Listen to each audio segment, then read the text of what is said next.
यादों को एक बहाना चाहिए, सियासत को शायद वो भी नहीं, पर हम नेता नहीं हैं, साफ कहना चाहिए। 1 जुलाई के दिन चंद्रशेखर पैदा हुए थे, 8 जुलाई को उनका निधन हुआ। पूर्व प्रधानमंत्री बलिया के बाबू साहब, जो कभी न तो राज्य में मंत्री रहे और न ही केंद्र में, बने तो सीधे प्रधानमंत्री। 1951 में सोशलिस्ट पार्टी के फुल टाइम वर्कर बन गए युवा चंद्रशेखर।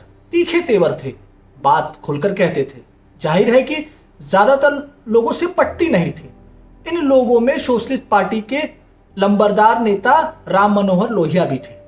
एक बार चंद्रशेखर आचार्य नरेंद्र देव को आमंत्रित करने इलाहाबाद, आज के प्रयागराज गए। आचार्य बीमार थे, वहीं लोहिया मौजूद थे। उन्होंने कहा, आप डॉक्टर लोहिया को ले जाइए। लोहिया बोले, मुझे तो कलकत्ता जाना है। चंद्रशेखर ने कहा, बलिया से चले जाइएगा, बक्सर से ट्रेन है, वहां तक आपको जीप से भिजवा दूंगा। लोहिया बलिया पहुंचे। स्टेशन पर ही पूछने लगे, जीप कहाँ है?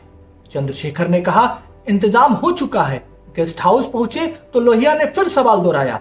चंद्रशेखर ने कहा, शाम तक आ जाएगी, आपको तो वैसे भी कल सुबह निकलना है। लोहिया भड़क गए, अनाप शनाप बकने लगे। चंद्रशेखर वो भी भड़क गए, बोले, ऐसा है डॉक्टर साहब, आपकी इज्जत है तो हमारी भी है। आपको नहीं बोलना तो मत बोलिए, हमें झूठा मत ठहराइए। वो रही जीप और वो रहा रास्ता, आप चले जाए। लोहिया यह सुनकर अवाक रह गए। लोहिया फिर 3 सभाओं में बोले। सोशलिस्ट पार्टी में टूट हुई तो चंद्रशेखर कांग्रेस में चले गए, युवा तुर्क कोटरी का हिस्सा बन गए। शुरू में इन्हीं के बूते इंदिरा गांधी ने ओल्ड गार्ड को किनारे लगाया, मगर चंद्रशेखर के बगावती तेवर यहां भी बने रहे। 1975 में इमरजेंसी लागू हुई तो चंद्रशेखर उन कांग्रेसी नेताओं में से एक थे जिन्हें विपक्षी दल के नेताओं के साथ जेल में ठूंस दिया गया। इमरजेंसी हटी, चंद्रशेखर वापस आए और विपक्षी दल की एक होकर पार्टी बनाई, जनता पार्टी, जिसके वो अध्यक्ष बने। अपनी पार्टी की जब सरकार बनी तो चंद्रशेखर ने मंत्री बनने से इनकार कर दिया। सत्ता के संघर्ष में कभी इस तो कभी उस प्रत्याशी का समर्थन करते रहे।